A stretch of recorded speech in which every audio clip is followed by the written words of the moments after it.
आप ले जा करके हम तीनों को बेच लीजिए और अपना कर्ज अदा कर लीजिए। विश्वामित्र जी कहने लगे हैं कि राजन, क्या तुम्हारी पत्नी तुम्हारे साथ बिक सकती है? कहा राजन, मेरी पतिव्रता स्त्री है, मैं जानता हूं वो हमसे मना नहीं करेगी। कहने लगे हैं विश्वामित्र की जाओ तुम एक बार जाकर के अपनी पत्नी से पूछ लो क्या वो तुम्हारे साथ बिकने के लिए तैयार है। महाराज हरिश्चंद्र नीचे को गर्दन किए हुए अपने राज्यसभा को छोड़ करके महारानी सभ्या के आंगन को चले हैं। सोचते जाते हैं कि प्रभु कौन सा ऐसा पाप हमने किया था जो हमारी दुनिया अंधेरे में बदल गई। मैंने तो समझ ही नहीं पाया कि मेरे साथ ये क्या हो रहा है। और महाराज हरिश्चंद्र रोते हुए आगे चले हैं। भक्तों,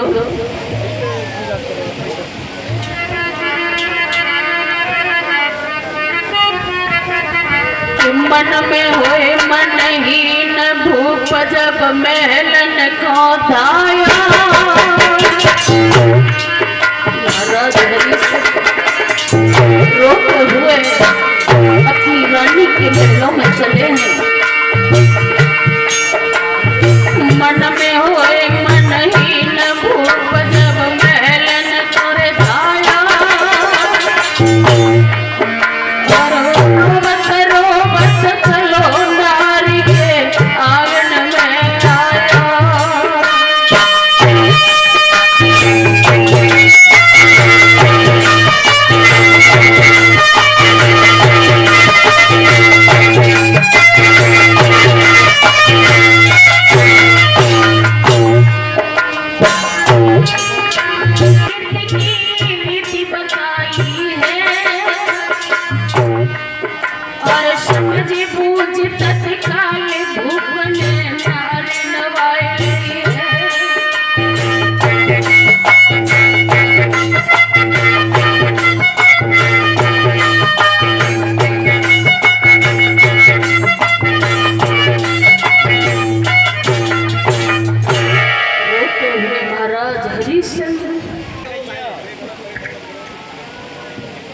आता हुआ देखा महारानी तारा ने अपने हृदय सम्राट को आरती का थाल लेकर के पहुंच गई। महाराज हरिश्चंद्र ने हाथ पकड़ लिया है सभ्या का। कहा है रानी, हमारी आरती मत उतारो, ये किसी और का थाल है, इससे हमारी आरती आप मत उतारो। सभ्या कहने लगी, महाराज आप क्या कह रहे हो? कहा हाँ रानी, मैं जो कह रहा हूँ सच कह रहा हूँ। एक महात्मा ने आकर के बातों ही बातों में हमारे राज्य को ले लिया। हमारे पास कुछ नहीं बचा है तारा। कहने लगी है महाराज, तो राज्य के जाने का तुमको इतना दुख है? कहा रानी, राज्य का जाने का दुख नहीं है, दुख तो इस बात का है कि अभी संकल्प की पढ़ाई की दक्षिणा 8 बार सोना बाकी है, हमारे पास कुछ बचा नहीं। 60 बार सोना कहाँ से ला करके देंगे? तारा एक बात बताओ, क्या तुम मेरे साथ बिक सकती हो? झपट करके पैर पकड़ लिए रानी तारा ने। कहा है कि प्रभु आप इस तरह से पूछ रहे हो मानो मैं किसी और की स्त्री हूँ। मैं आपकी पत्नी हूँ महाराज, इस शरीर पर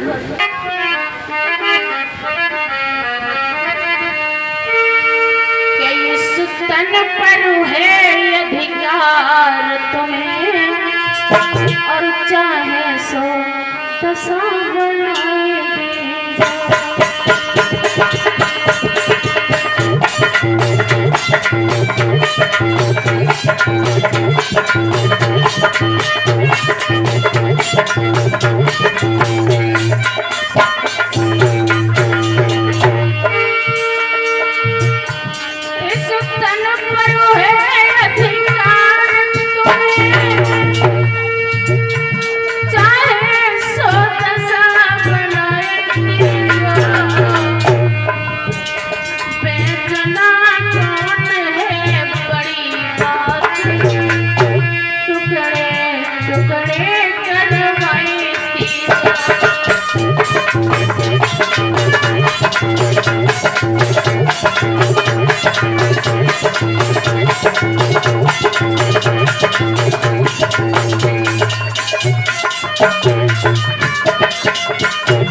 कर्जीला होता है वो समाज में सर उठा करके बात नहीं कर पाता। प्रभु आप हमें बेच लीजिएगा,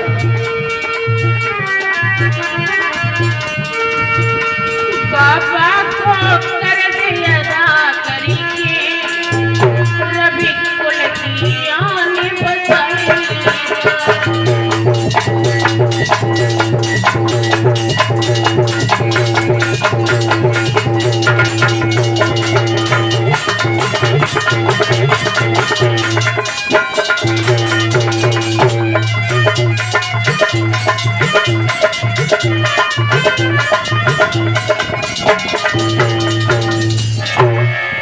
कहा प्रभु हमें बेच लीजिएगा।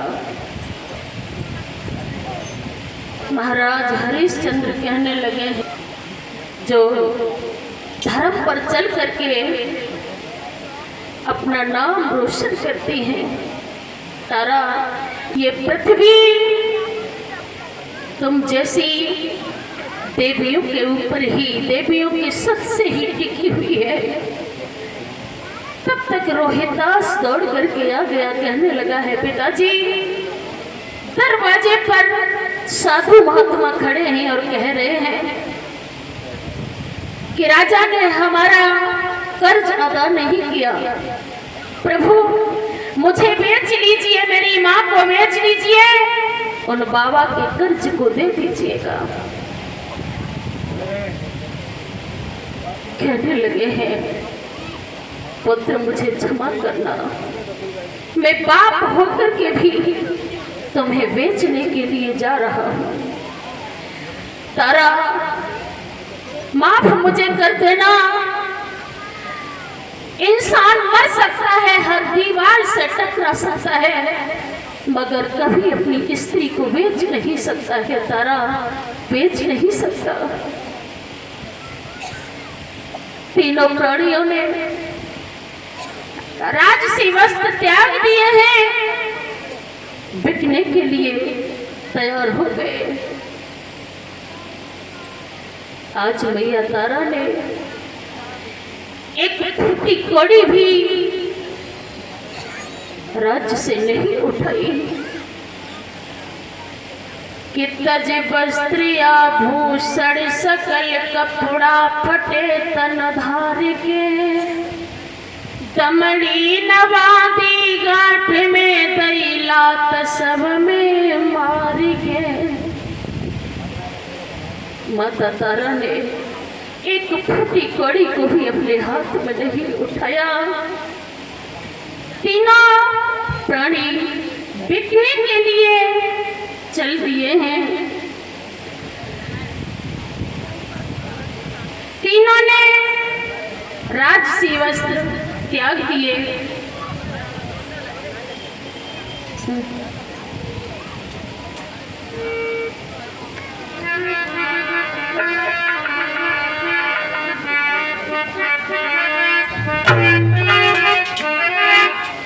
आज रानी तारा ने अपना राजसी वस्त्र उतार करके रख दिया। रोती जा रही है, कह रही है प्रभु ये क्या कर दिया तुमने।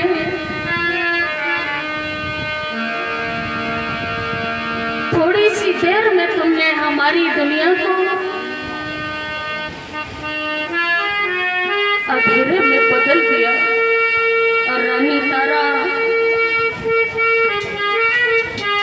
कि रानी को सब श्रृंगार छूटा,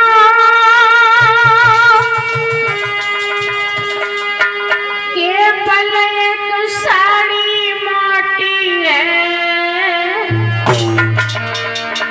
राजा पर केवल धोती है, बेटा पे सिर पर धोती है।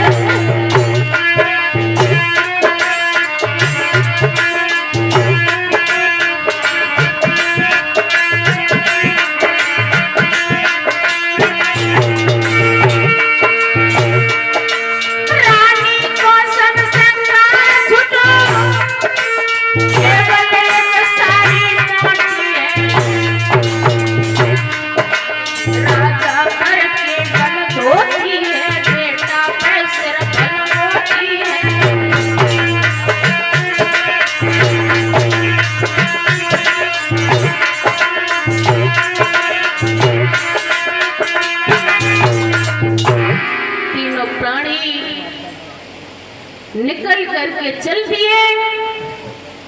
और जैसे ही आज देखा है अयोध्यावासियों ने, सभी प्रजा कटे हुए वृक्ष की तरह आकर के राजा के चरणों में गिर पड़ी।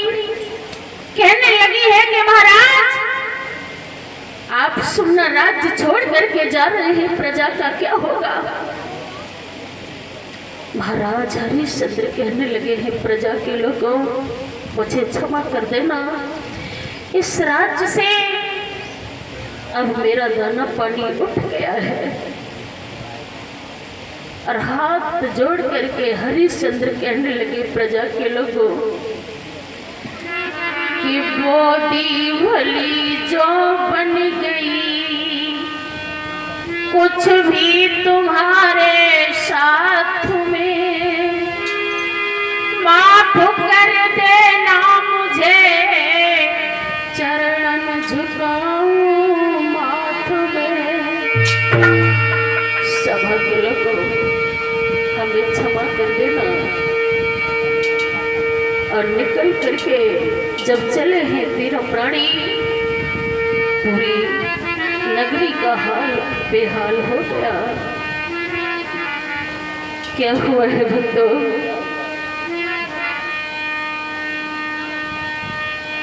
अरे गई अब तो उदासी छाई, बिखरे जाए रे तीनों।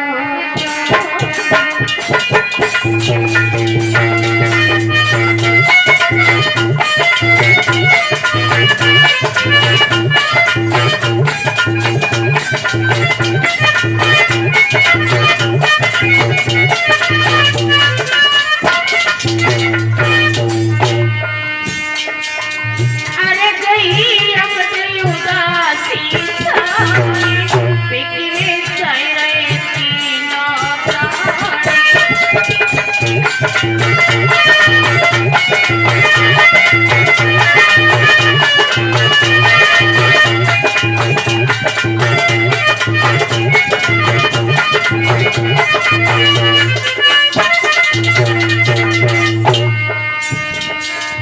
बिकवे जाए रे तीनों प्राणी, रोहित राजा रानी।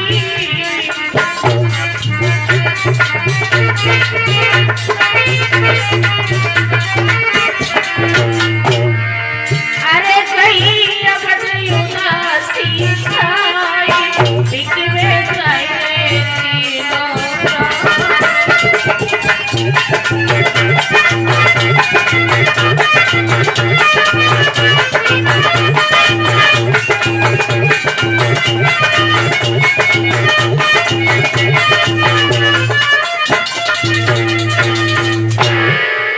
प्राणी निकल कर चल दिए।